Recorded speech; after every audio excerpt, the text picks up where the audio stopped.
Assalamualaikum warahmatullahi wabarakatuh. Alhamdulillahi rabbil alamin. Wassalatu wassalamu ala asyrafil anbiya'i wal mursalin nabiyina Muhammadin wa ala alihi wa ashabihi wat tabi'in wa man tabi'ahum bi ihsanin ila yaumiddin, amma ba'd. Faqala ta'ala wabtaghi fima ataka Allahu ad-daral akhirata wa la tansa nasibaka minad dunya wa ahsin kama ahsanallahu ilaika wa la tabghil fasada fil ard innallaha la yuhibbul mufsidin.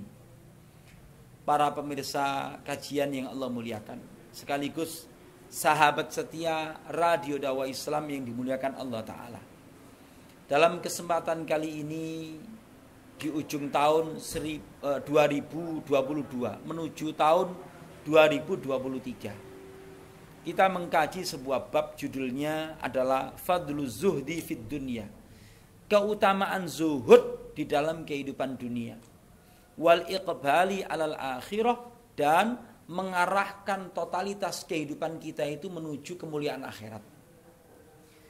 Bab ini mengingatkan kita kepada satu ayat di dalam surat Al-Qasas, ayat yang diketengahkan oleh Allah Subhanahu wa Ta'ala ketika memulai cerita Qarun.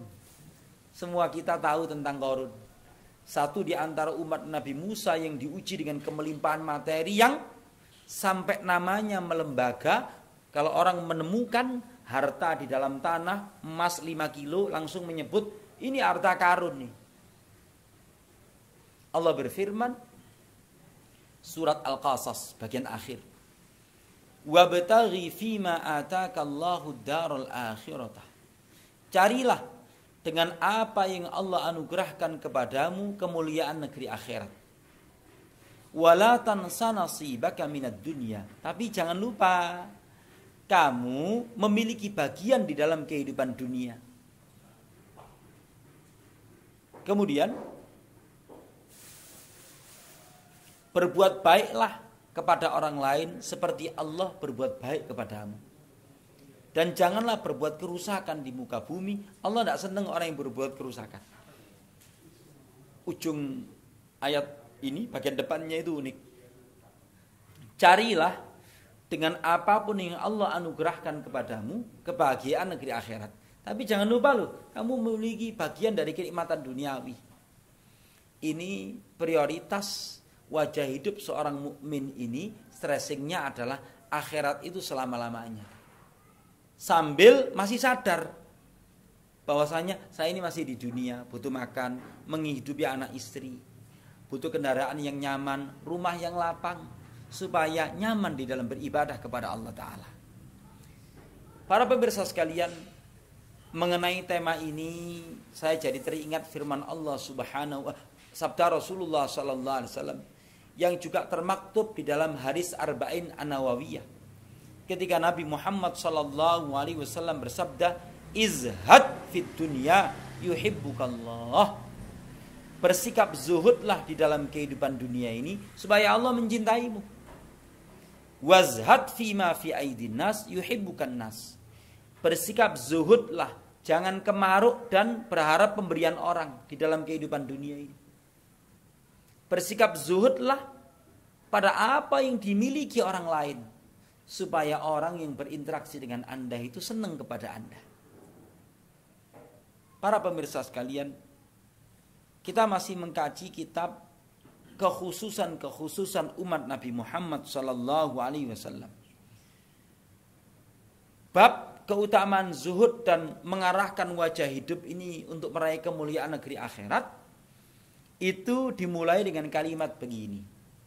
Rasulullah sallallahu alaihi wasallam memberikan kabar gembira kepada orang-orang yang mengarahkan kompas kehidupannya, wajah hidupnya ini untuk taat kepadanya, meraih keridhaannya dan surganya, bergegas untuk sungguh-sungguh meraih ampunan dan rahmatnya, hatinya condong kepada kemuliaan negeri akhirat, berpaling dari kedonyan, cinta duniawi dan kemegahannya. Dibuka dengan sebuah hadis qudsi di mana Allah Subhanahu wa taala berfirman, rawahul Hakim, hadis riwayat Imam Hakim, ya bena Adam, wahai anak cucu Adam, tafarragh li ibadati, sibukkanlah dirimu untuk beribadah kepadaku. Amla qalbaka ghinan, aku akan memenuhi hatimu dengan perasaan cukup atau kekayaan. Wa amla yadaika rizqan, dan aku akan memenuhi kedua tanganmu dengan rizki dan karunia.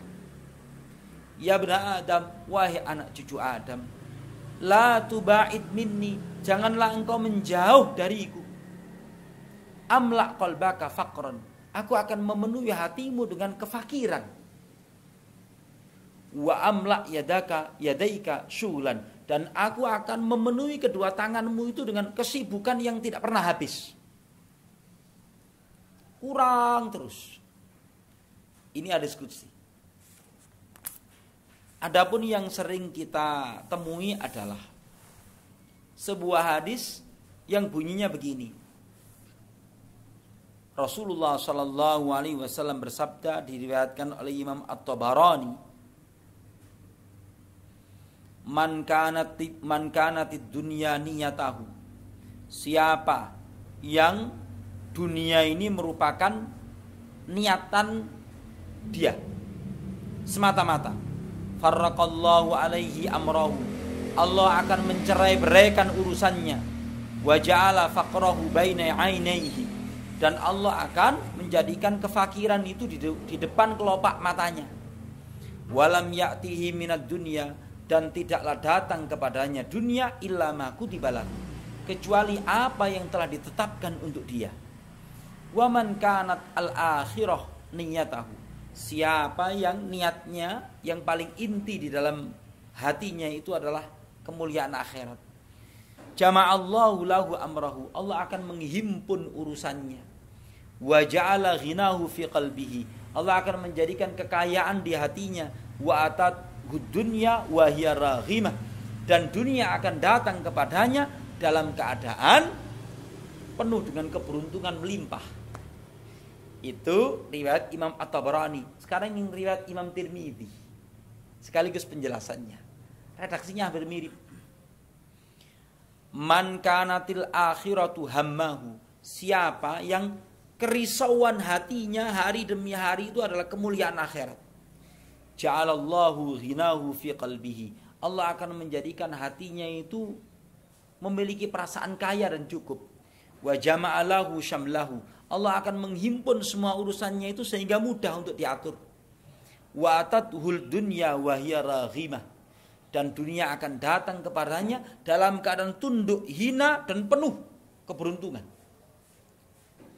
Wa man kanatid dunya hammahu, siapa yang kerisauannya, puncak pencapaian yang dia inginkan itu cuma dunia saja, ja'alallahu faqrahu baina ainaihi, Allah akan menghimpun kefakiran, perasaan miskin itu akan ada di depan kelopak matanya, merasa kurang terus. Wa farraqa alaihi syamlahu, Allah akan mencerai-beraikan urusannya. Walam ya'tihi minad dunya, dan tidaklah datang kepadanya dunia illa ma qaddara lahu, kecuali apa yang memang telah ditakdirkan bakal ia dapatkan. Para pemirsa sekalian, terutama dulur muslim yang usianya rentang waktunya umurnya itu 20 sampai 45. Biasanya kemerungsunge bekerja. Seolah-olah mau beli kapling di perumahan di Bulan sama Marsan. Seolah-olah kepingin dunia ini ingin dia kuasai. Semua orang ngontrak kepadanya, bayar kos-kosan kepadanya. Maka urusan hadis ini itu bukan lantas menafikan supaya orang itu gak semangat bekerja. Wa'lam, kata muallif kitab ini, penulis kitab ini, annahu laisal muradu min hadhil hadis, maksud dari hadis ini bukanlah hathan nasi ala tarkil amal wa sa'i fid dunya, menganjurkan manusia supaya meninggalkan bekerja, bergegas untuk meraih sebab-sebab duniawi, bukan. Bal innal amala wa sa'ya fi talabid dunya fi i'tibaril Islam. Akan tetapi bekerja penuh dengan semangat untuk meraih kemapanan duniawi, ngatur pekerjaan, itu salah satu yang diajarkan oleh Islam. Ibadatun madama annahu yahfadhu bihi nafsahu wa ahlahu wa malahu. Itu dipandang sebagai sebuah ibadah di dalam Islam selama tetap menjaga kemuliaan diri, menjaga kebutuhan diri, keluarga, menjaga harta, wa yanfa'u ikhwana, bahkan ada keinginan untuk memberikan manfaat kepada orang banyak.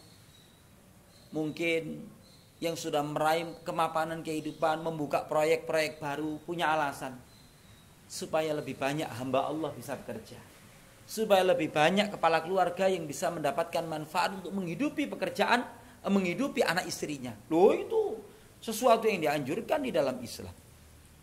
Hadis ini sama sekali tidak bertentangan dengan anjuran untuk bekerja, bukan. Tapi mindset yang harus ada adalah untuk meraih kemuliaan akhirat, bukan semata-mata tendensi duniawi. Sini dikatakan, ja'alallahu faqrahu baina ainaihi. Allah akan menjadikan kefakiran di depan kelupuk matanya. Annahu mahma sa'a wa jami'a fa innahu la yara nafsahu illa faqiran. Orang yang terus-menerus keinginannya itu cuman duniawi saja, maka di depan kelopak matanya ini akan kesibukan duniawi yang tidak akan pernah habis, dan kefakiran itu senantiasa ada di dalam dirinya. Merasa kurang terus, padahal sudah memiliki segala sesuatu. Inilah yang dituju. Maka para pemirsa sekalian, kita banyak mendapatkan contoh. Nabi Muhammad pernah mengalami kemelimpahan kehidupan. Nabi Muhammad pernah memberikan nafkah kepada keluarganya, nafkah selama 1 tahun. Itu beliau orang yang kaya. Nabi Muhammad pernah ditawari emas di kota Mekah atau Madinah, itu gunung-gunung di kota Mekah itu jadi emas, gunung-gunung di kota Madinah jadi emas. Tapi beliau lebih memilih kebersahajaan hidup. Tidak sedikit para sahabat juga kaya raya, tapi mereka mindsetnya adalah bagaimana kekayaan dan kemelimpahan yang diberikan Allah Subhanahu wa taala digunakan untuk sebesar-besarnya meraih kemuliaan negeri akhirat. Itulah yang menjadi mindset seorang mukmin mengacu kepada bab zuhud ini. Mudah-mudahan menjadi pengingat yang bermanfaat untuk kita semuanya, menjadi mindset kehidupan kita, terutama sebagai pengingat akhir tahun 2022, awal tahun 2023. Assalamualaikum warahmatullahi wabarakatuh.